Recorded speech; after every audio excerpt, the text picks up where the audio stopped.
Could you just give us an update first on young Thurinika? So this morning we have been advised that she's been diagnosed with pneumonia. There are further tests being undertaken as to whether also a blood condition has developed as a result of the delay in the treatment. So we stand by for that news. And can you clarify your version of events here? So there was concern, she had a high temperature for days, and what was available in terms of Christmas Island facility and when the first request was made to get to Perth? I am due to, in fact, talk to the clients at 1 p.m. today because I want to go through the timeline with Priya exactly. But I have been advised that there was a delay in terms of particularly stepping it up over the weekend. The temperature and her feeling unwell was there sort of for a week or so before, but she got significantly worse leading up to the weekend. In terms of facilities, Christmas Island is limited to facilities that are available on the mainland. So, for example, there isn't a tertiary hospital, there's limited testing available.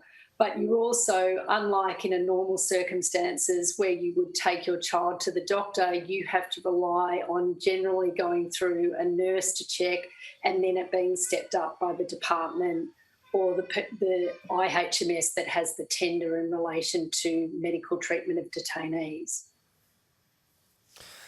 Options on the table for something permanent. Interesting to hear the thoughts of Karen Andrews, a relatively new Minister, Home Affairs Minister, and she first sort of hinted at this a few days ago, perhaps a resettlement in New Zealand instead of Australia. How would the family feel about that?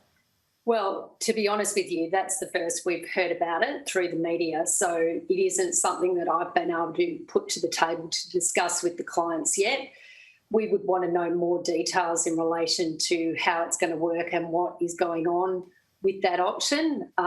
It might be good for the Minister to actually bring that to us to consider if that is an option. But I understand there are a number, based on what I saw this morning, a number of options being considered.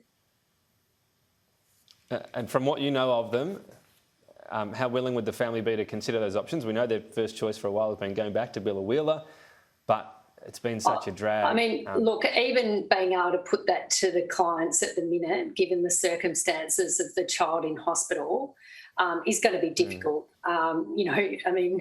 Going to them to say, do you want to go to the USA, New Zealand, or stay in Australia when your daughter's in hospital?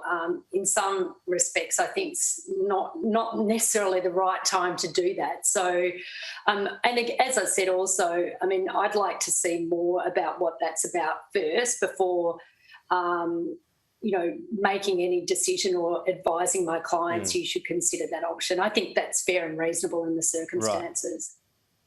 No, yeah, of course, and details in particular around what it would mean for their lives. But you must have discussed over the years the US and New Zealand, given the deals.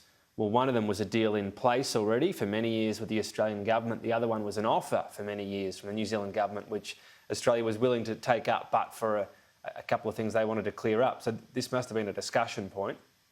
It hasn't been because, to be honest, the cohort that the family fall in isn't normally part of that cohort. The cohort you're talking about is actually the Manus and Nauru offshore processing. It's not the onshore processing. So it actually hasn't been on the table and it hasn't been an option that has ever been put forward to us. So if it is, that's great, we can look at it.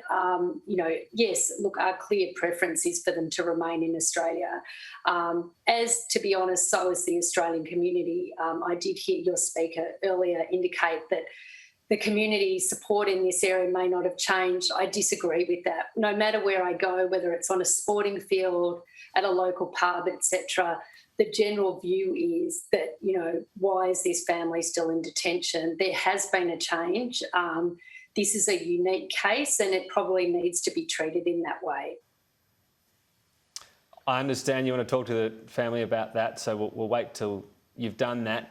With your hat on as a lawyer, though, what would you be looking out for in terms of the deal? That would something like the not ever being able to then get rights to Australia be a deal breaker, or settlement in a country such as New Zealand would be a good result, all things considered. Well, I mean, clearly a permanent pathway is a better pathway than a non-permanent pathway.